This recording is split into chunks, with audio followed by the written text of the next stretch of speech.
대한민국 국민 모두가 승리하는 그날까지. 안녕하십니까, 알뜰맨입니다. 바로 BH라는 기업입니다. 우리가 흔히 BH가 아이폰 관련된 기업이라고만 알고 있는데, 도대체 아이폰과 어떻게 관련되어 있는 기업인지 되게 궁금해 하시는 분들 생각 외로 많더라고요. 저 역시 그래 PCB라고만 생각을 했는데 정확하게 어떤 PCB인지 굉장히 궁금했거든요. 그리고 제가 또 한 가지 의문을 갖게 된 게, 이따가 제가 설명을 드리겠지만 어떤 기사 같은 경우에는 BH가 5G 관련주라고 얘기를 해요. 물론 반은 맞고 반은 틀린데요. 이게 근본이 다르거든요. 그렇기 때문에 우리가 어떻게 BH를 봐야 되는지, 그리고 BH는 정확하게 어떤 기업인지를 저와 함께 분석을 해보는 시간 가져봤으면 좋겠다라는 생각이 들었어요. 실제 저도 굉장히 몰랐던 기업이거든요. 국가통계포털에서 10월에 2회분이 나왔는데요. 거기에 내용에 따르면요, 이 반도체 부분에 스마트폰 판매량이 점차적으로 회복되고 있다. BH의 입장에서는 굉장히 큰 이슈였다고 생각이 됩니다. 그래서 요거 제가 체크를 했고요. 요거는 여러분들 그 산업별 동향에서 확인하실 수가 있습니다. 대덕전자랑 했을 때 비슷한 내용입니다. PCB 수출 현황에 대해서 말한 건데 8월까지는 그대로니까 정확하게 보시고 싶으신 분들은 여기 위에 상단에 대덕전자 느낌표 만들어 놨으니까요. 그 느낌표 누르시면은 대덕전자로 이동 가능합니다. 자, 지금 보니까 똑같아요. 3월에서 8월까지 이렇게 우상향하는 모습을 보여주고 있는데, 과연 9월에는 어떤 흐름이 나올까 저도 굉장히 궁금해집니다.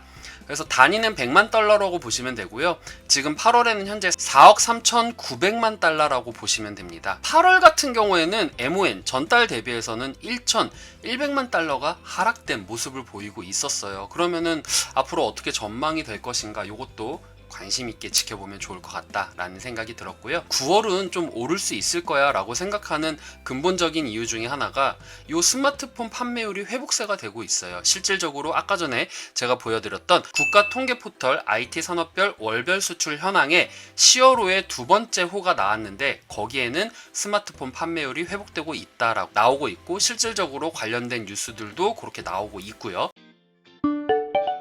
요거는 2020년 10월 21일 하나투자증권 리서치 센터에서 자료가 나온 건데, 요거를 제가 발췌를 했습니다. 삼성전자발 스마트폰이 나오고, 근데 이제 올라가는 추세를 보니 여기 이렇게 갤럭시 테마주, 삼성 갤럭시 테마에 붙어 있구나, 그때 당시에는 테마였구나 라고 생각을 했는데, 점점 가보니까 삼성전자 플래그십향 실적이 확대가 되면서, 그리고 애플 신제품 매출의 본격적인 인식이 시작이 되면서 점차적으로 급상승이 되었다, 2017년도에. 그래서 레포트 중에는 이런 말도 있어요. 2017년이 재현될 것이다, 이런 얘기가 나왔는데, 그만큼 2017년도에는 이 BH가 대세주였다 라고 보시면 되겠습니다. 그러면 왜 떨어졌어요? 아이폰 X 판매 부진으로 떨어졌어요. 그리고 차기작 패널 생산 소식이 들리니까 다시 올라가고요. 그러면은 요걸 보면 알 수 있겠죠. 요 최근에는 아이폰에 관련돼서 움직이는 추세가 많았구나, 그래서 사람들이 애플 관련주다 라고 얘기를 하는구나. 물론 뭐 삼성전자도 있고 다른 여러 가지 기업이 있지만 유독 애플 관련주다 라고 사람들이 얘기를 하는 이유는 바로 요 흐름 때문에 그렇구나 라는 것을 우리가 확인할 수가 있었습니다. 그런데 여기 앞전에 요것도 있군요. 폴더블 스마트폰. 그렇습니다. 요 BH에는요, 삼성전자 폴더블 스마트폰에도 들어가게 돼요. FPCB가 폴더블에도 들어가는데, 요것도 이따가 제가 같이 말씀을 드릴게요. 그리고 코로나 때문에 떨어졌는데 다시 퀄컴 BHDKT에서 5G 통신용 MPI 케이블 사용을 승인받았대요. 그래서 다시 올라가고 있습니다. 지금 우상향을 하고 있어요. 그래서 우리가 이런 흐름을 보면은 지금 BH의 역사가 이랬고 이런 성향을 가지고 있을 수 있구나라는 거 우리가 이 리포트에서 확인할 수가 있었습니다. 갤럭시와 아이폰 판매 상태에 따라서 시가총액의 변동이 달라졌어요. 요거는 이제 시가총액이라고 보시면 됩니다. 요거는 2020년 9월 28일 이베스트 증권 리포트에서 제가 발췌한 내용입니다. 8월 스마트폰 판매량을 보니까 글로벌 스마트폰 판매량이 1억 2천만 대가 판매가 늘어났대요. 그러니까 이게 YOY 기준에서는 1%가 상승이 되었고요. 그리고 MON, 이게 뭐예요? 전달 대비해서는 2.5%가 상승이 되었대요. 그러니까 요 흐름을 보면은요, 역시 코로나 때문에 스마트폰이 안 팔렸어요 라고 했는데, 그럼 뭘 보고 그렇게 얘기를 했느냐, 이런 지표를 보고 말을 할 수가 있겠죠. 큰 차이를 보인 것은 바로 인도였습니다. 인도에서 굉장히 많이 차이가 났는데요. YOY 기준에서는 지금 인도가 제일 높아요. 12.9%가 상승이 되었는데, 이게 왜 그러냐 봤더니 인도와 중국 간의 갈등이 빚어졌잖아요. 이로 인해서 상대적인 수혜를 받았기 때문에 2018년도 7월 이후에 우리가 1위 자리를 탈환했다, 이렇게 보시면 되겠습니다. 그 전까지는 중국이 1위였습니다. 그리고 10월 리포트들을 통틀어서 보니까 애플의 아이폰 5G가 탑재되면서 본격적인 5G 생태계가 형성이 될 것이다 라고 전망을 했어요. 왜 본격적인 5G 생태계가 이제 생겼다고 얘기를 하나요? 라고 물어볼 수가 있는 거죠. 충분히 그럴 수 있어요. 제가 지난번에도 설명을 드렸지만, 이거는 제가 우라노스 이모동 스승님께 제가 이렇게 배운 내용입니다. 5G를 가지고 어느 정도 내가 컨텐츠를 즐길 수 있다라고 판단이 되고 준비가 되었을 때 그때 출시를 하는 게 아이폰이고요. 그리고 우리나라 같은 경우에는 이미 뭐 만들어질 것 같아, 내놓으면은 언젠간 또 되겠지 라는 관점으로 먼저 선빵 치는 게 우리나라예요.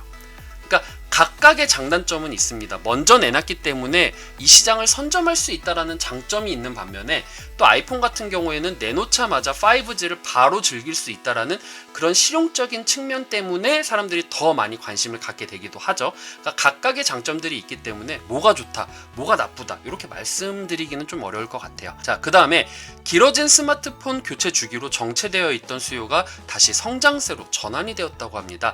실질적으로 뭐 우리나라는 더 빠르지만 상대적으로 해외 같은 경우에는 스마트폰의 교체 주기가 굉장히 느립니다. 보통 우리나라에서는 1년에 바꾸는 분들도 많은데, 보통 한 2년에 바꾼다라고 하면은, 미국 같은 경우나 아니면 동남아라던가 다른 나라 같은 경우에는 한 3년 정도라고 평균 보시면 될 것 같아요. 그렇게 보는데, 5G로 인해서 생태계가 다시 구축이 되면은 5G 폰을 가지고 있어야지 그 생태계를 내가 즐길 수가 있기 때문에 그 수요가 다시 늘어날 것이다 라고 얘기를 하는 거죠. 특히 이거는 미국에서 굉장히 많이 일어날 것이다 라고 얘기를 하는 겁니다. 자, 그 다음에 아이폰 12의 출하량은 7,500만 대로 전작 대비 10%가량 증가할 것이다.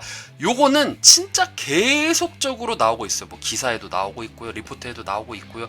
그 말은 즉슨 뭐냐, 아이폰의 출하량이 10% 증가가 된다고 하면은 전반적으로 이 BH 같은 경우에는 적어도 5%는 매출이 증가할 것이다 라고 전망하는 수치들이 굉장히 많아요. 그만큼 아이폰과 관련된 기업들이 그만큼의 수혜를 볼 것이다 라고 우리가 추측을 할 수가 있는 것이죠.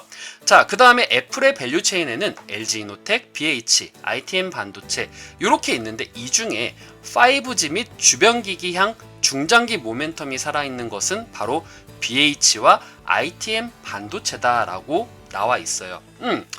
자, 5G 및 주변기기에 왜 BH가 들어가는지 요거 궁금하신 분들 많고요. 실질적으로 뭐 어떤 분들은 BH가 5G 관련주다라고도 얘기를 하는 분들이 있어요. 그러니까 제 개인적인 생각으로는요, 전 전문가는 아니지만 제가 이제 뭐 배워오고 보고 공부하고 요런 걸로 봤었을 때 절대 저는 5G는 아니라고 생각을 해요. 무조건 틀렸다라고는 하진 않습니다. BH가 5G와 관련 있는 거는 맞아요. 그런데 5G 관련주라고 하면은 보통 이제 장비주라던가 아니면은 솔리드와 같은 백본 장치라던가 인빌딩 기계죠. 그러니까 5G를 직접 송출하고 발송하고 그것과 관련된 기기들 아니면 그것과 관련된 회사들을 5G 관련주라고 하는데, 우리가 보통 5G 스마트폰을 가지고 5G라고 하진 않잖아요. 그런 관점에서 봤었을 때는 저는 5G 관련주는 아니라고 생각을 합니다. 그러나 5G와 관련된 미묘한 부분은 있어요, 분명히. 나중에 제가 설명을 드릴게요. 이제 한 다음인가 다다음 시간에 제가 말씀을 드릴 것 같아요. 요것과 관련된 이슈, 그리고 제가 왜 이렇게 생각하는지는 차후에 보고서를 말씀드리면서 말씀드리도록 하겠습니다.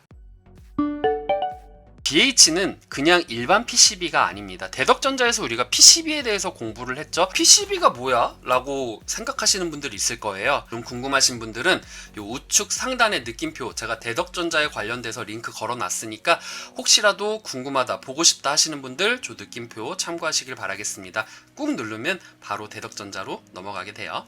자, FPCB는 그럼 뭐냐? 일단 개발 배경을 봐야 돼요. 왜 개발을 하게 되었냐?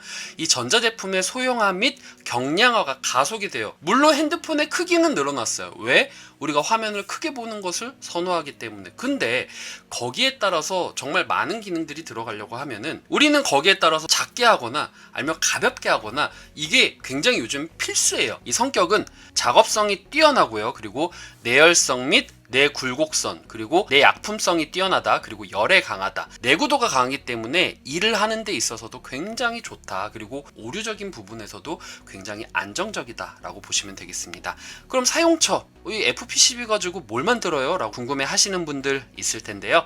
이 FPCB에는요 모바일, 그리고 카메라, 캠코더, 컴퓨터 및 주변 기기, 그리고 오토모티브, 위성장비, 군사장비, 의료장비, 다양한 전자제품에 사용되고 있습니다. 자, 그 다음에 FPCB의 특장점에 대해서 보겠습니다. 단독으로 3차원 배선이 가능하고요. 다음 장에 설명을 해드릴게요. 그 다음에 기기의 소형화 및 경량화가 가능하고, 그리고 반복 굴곡에 대한 내구도 및 고밀도 배선이 가능하다. 그리고 배선에 오류가 없고 조립이 양호하면서 신뢰성이 높다, 연속 생산 방식이 가능하다 라는 것은 그만큼 가성비가 좋다라는 거예요.